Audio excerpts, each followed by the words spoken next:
The movie begins as the sun rises over the vast, majestic Pride lands, signaling the start of a new day.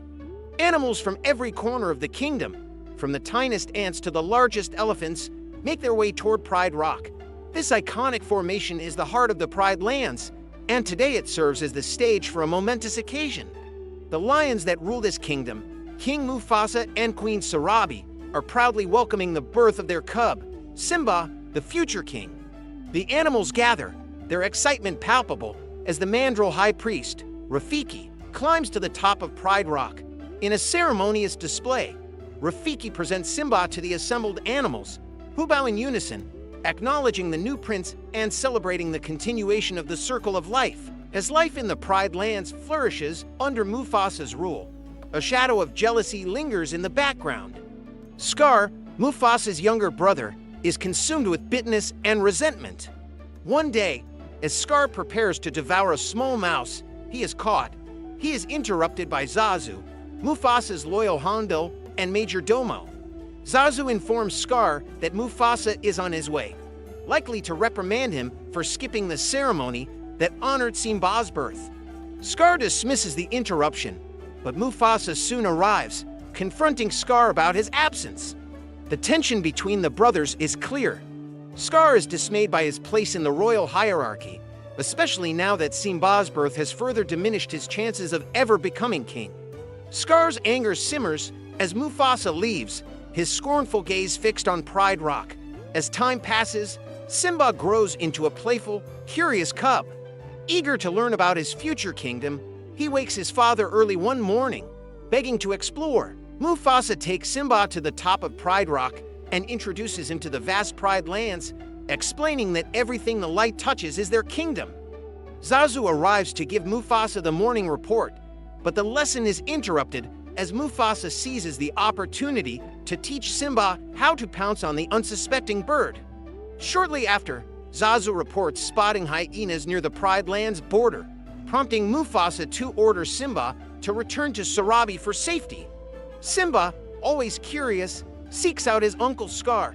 Scar, lounging on his own isolated rock, subtly manipulates Simba's curiosity by mentioning the mysterious elephant graveyard, a place Scar knows is forbidden. Intrigued and eager to prove his bravery, Simba runs off to find his best friend, Nala. Together, they concoct a plan to visit this dangerous place under the pretense of going to the watering hole. Sarabi, protective as always, insists that Zazu accompany the cubs on their outing, much to their dismay. As they journey through the Pride lands, Simba reveals to Nala their true destination, the elephant graveyard. Zazu, ever watchful, remarks on how adorable it is to see the two betrothed cubs together, a comment that grosses them out. Determined to assert his independence, Simba declares that when he becomes king, he will change the rules. I just can't wait to be king. In their excitement, the cubs manage to lose Zazu and make their way to the graveyard. However, their adventure takes a dangerous turn when they encounter a pack of hyenas led by the ruthless Shenzi and her cohorts, Kamari and Azizi. The hyenas, recognizing Simba as Mufasa's son, are eager to make a meal out of the young cubs. Zazu arrives just in time to warn the hyenas that harming Simba would provoke the wrath of Mufasa. Despite his warning, the hyenas attack, forcing Zazu to hold them off while Simba and Nala try to escape. But the cubs are quickly surrounded. Simba attempts to roar at the hyenas, but his young voice is not intimidating. Just as the hyenas mock him, a powerful roar echoes through the graveyard. Mufasa has arrived. After sending Nala home with Zazu, Mufasa talks to Simba about the day's events. Simba, seeking his father's approval, admits he was only trying to be brave like Mufasa. Mufasa explains that true bravery is knowing when to be afraid, and that he was genuinely scared of losing Simba. The father and son then share a quiet moment under the stars, where Mufasa tells Simba that the great kings of the past watch over them from the night sky, and that he will always be there to guide Simba. Meanwhile, Scar is plotting in the shadows. He meets with the hyenas, revealing his plan to kill Mufasa and Simba, allowing him to seize the throne. Be prepared. The hyenas, enticed by the promise of food and power, eagerly agree to assist Scar in his treachery. The next day, Scar sets his plan into motion. He lures Simba to a gorge under the pretense of practicing his roar. Once Simba is in place, Scar signals the hyenas to initiate a stampede of wildebeests. As the ground trembles with the thunderous hooves of the wildebeest, Simba tries to escape, finding temporary safety in a tree. Scar rushes to inform Mufasa of the danger, feigning concern for his nephew. Mufasa races to the gorge, braving the stampede to save Simba. He manages to lift Simba to safety, but the effort leaves him vulnerable.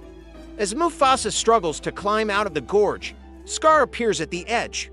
Instead of helping his brother, Scar digs his claws into Mufasa's paws and, with cold malice, whispers "Long live the king" before throwing Mufasa into the path of the stampede. Simba, watching in horror, runs down to his father's lifeless body, desperately pleading for him to wake up.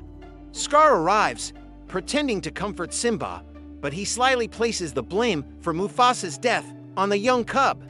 Overwhelmed with guilt and fear, Simba asks what he should do. Scar, seizing the moment, orders Simba to run away and never return. As Simba flees, Scar sends the hyenas after him to ensure he never comes back. Simba narrowly escapes by leaping off a cliff, where the hyenas, assuming he has perished, decide not to pursue him further. Scar returns to Pride Rock, where he announces the tragic news of Mufasa and Simba's deaths. He ascends to the throne, and with a sinister satisfaction, invites the hyenas to take over the Pride lands, signaling the beginning of a dark era. Simba, having survived the fall, wanders aimlessly through the desert, exhausted and alone. As he collapses under the scorching sun, vultures begin to circle, ready to feast on the seemingly lifeless cub. However, fate intervenes in the form of Timon, a wisecracking meerkat, and Pumbaa, a warm-hearted warthog. The unlikely duo scares off the vultures and takes pity on Simba. They decide to care for him, hoping that one day the grown-up lion will protect them in return. Simba awakens, haunted by the memories of his father's death and the guilt he carries.